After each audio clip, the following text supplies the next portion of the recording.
Ashama harka fuunee ilmaan Oromoo qaaliif jaalatamoo kutaalee addunyaa garaagaraatiin dhaggeeffachaa jirtan Oliif Miidiyaan oduusaaf kanaaf qabatee isinii dhiyaatee jiram mata duree oduu. Ambulaansiin gargaarsa namoomaa qaamota hidhataniin na duraa hatame jechuudhaan komate dhaabbanni fannoo diimaa Itoophiyaa. Ajajaan olaanaa waraana bilisummaa Oromoo Marroo Dirribaa humna waraanaa Oromoo gidduu ijaaruudhaaf tattaaffii cimaan taasifamaa jiraachuu himeeti jira. Qophiin ayyaana irreechaa haala ho'aa ta'een taasifamaa jiraachuu qeerroo fi qarreen Oromiyaa dhaamaniitii jiran kan jedhu mata duree oduu keenyaati.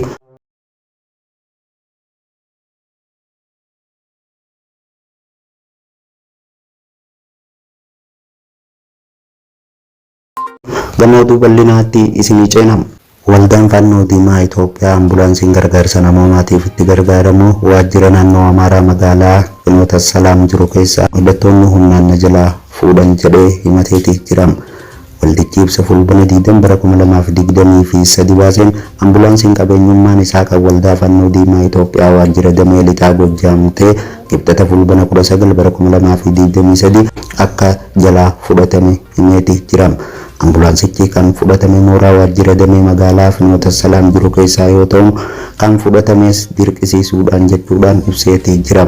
Waan mudate kana kan balaaleeffate waldichi gochichi waliigalteewwan idil addunyaa Itoophiyaan mallatteessite kan faalleessu akka ta'es eereetii jira.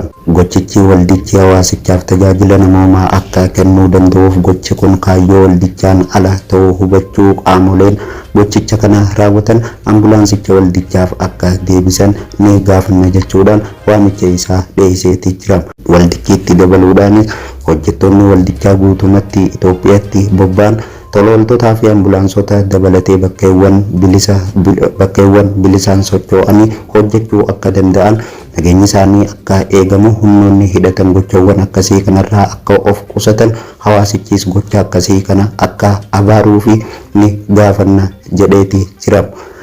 Naannoo Amaaraatti waraanni raayyaa ittisa biyyaa fi hidhattoota fannoo gidduutti gaggeeffamaa jiru akka tasgabbaa'ee gabaafamee kan ture ta'uun waggoota haaraa Itoophiyaatiin booda deebi'ee hammaachuu odeeffannoon bahu ni mul'isa. Bakkeewwan walitti bu'iinsi raayyaa ittisa biyyaa fi hidhattoota fannoo gidduu jiru jedhame keessa lixa Gojjaam kan eeramudha. Waldaan fannoo diimaa Itoophiyaa tolooltota leenji'an 45,000 walumaa galatti ammoo tolooltota 200,000 fi miseensota miliyoona 6 ol qaban.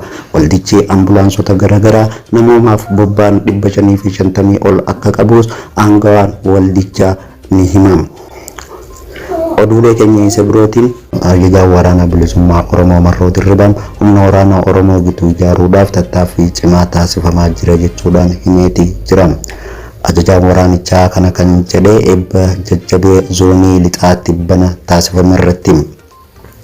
Ajajaan olaanaa waraanaa bilisummaa Oromoo Marroo Dirribaa haasaa sirna eebbaa irratti taasiseen waboon qabsoo isaa itti jiraachuu hime humna waraanaa Oromoo gidduu ijaaruudhaaf tattaaffii cimaan taasifamaa jiraachuu kan hime ajajaan olaanaan waraanichaa sirna Oromoof malu akkasumas humna waraanaa Oromoo gidduu ijaarrachuun halkan tokko keessatti kan raawwatamu miti jedheen. Kana gochuun dhaloota ijaaruu fi qaruu feesisa waan ta'eef hegeree boruu Oromoo fi Oromiyaaf ta'u bocuu jirra jedha ajajaan olaanaa Marroo Dirribaa. Dhaloota ijaaruu fi qaruu jechuun leenjisuu barsiisuu lakkoofsa isaaniitiin hidhachiisuu fi dirree waraanaa bilisummaa Oromoo eeguudha jedheeti jira. Waraanni bilisummaa Oromoo waggoota 5 darban kana kaayyoo fi tarsiimoo mataa isaa qabatee hanga ammaa irree isaa osoo hin agarsiisin socho'aa akka jiru Marroon Dirribaa ifoomseetii jira. Irreen waraana bilisummaa Oromoo hanga ammaa 75 ol gara lolaa kan hin ceenii fi ijaarsa gadi fagoo irraa akka jiru ibseetii jira. Oromoon yeroo hedduu injifateera kan jedhe Marroo Dirribaa garuu sirna diinaa kan diriiree lafa qabatee diiguu dhabame jechuudhaan dubbate. Akka Marroon Dirribaa jedhetti halkan tokkotti waanuma kamuu diiguun yoo danda'amallee halkan tokkotti deebisanii ijaaruun waan nama rakkisu rakkoo sanitti itti yaadanii hojjechaa jiraachuu dubbatamu. Hojii keenya bifa naamusaa fi saayinsaawaa ta'een tarsiimoo dhaammasa qabne leenjii osoo addaan hin kutin roga barbaachisu hundaan ijaaramnee akka sabaaf tolutti qabsoo itti fufneeti jirra jedheen haasaa tibba dabre shuumiin Itaamaajoor raayyaa ittisa biyyaa Itoophiyaa Fiild Maarshaal Biraanuu Juulaa waboon sadarkaa nama yaaddeessuu irra jiru jedhe irratti marroon yaada isaa kenneetii jiran nuti biyyaaf gaachana ta'uu barbaanna malee biyyatti yaaddoo ta'uu fi sin qabsoofne jechuudhaan qeeqeetii jiran mootummaan waraana adda bilisummaa Oromoo deddeebisuu hin danda'us yaada ajajaa olaanaa waraana bilisummaa Oromoo Marroo Dirribaatiin. Qophiin ayyaana irreechaa haala ho'aa ta'een taasifamaa jiraachuu qarreewwanii fi qeerroowwan Oromiyaa himaniiti jiraniin irreecha baranaa fulbana 26 fi 27 duraa duubaan hora Finfinnee fi hora Arsadeetti kan irreeffatamu yoo ta'u akkaatuma baratameen hirmaatonni miliyoonaan lakkaa'aman irratti hirmaatu jedhameeti eegama. Jala bultii ayyaana irreechaa ilaalchise qophiileen aartii adda addaa agarsiifni aadaa fi konsertiiwwan gurguddoon akkasumas ibsi qorannoolee dhiyaachuuf qophii akka jiramu odeeffameeti jira.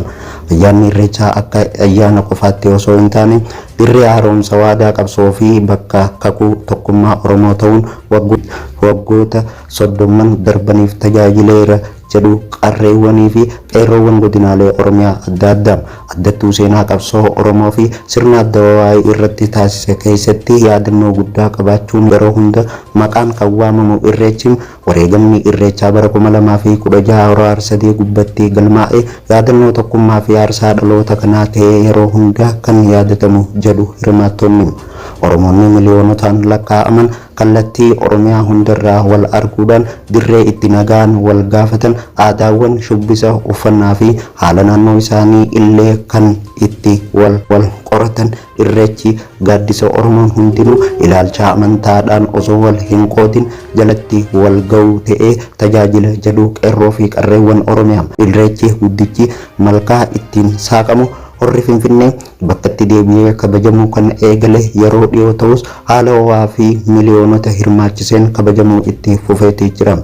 Irreechi baranaatis fulbana 26 bara 2026 magaalaa Finfinnee hora Finfinnee irratti kan saaqamu yoo ta'u haala ho'aa fi ija addunyaa hawwatuun adeemsifama jedhameeti eegama.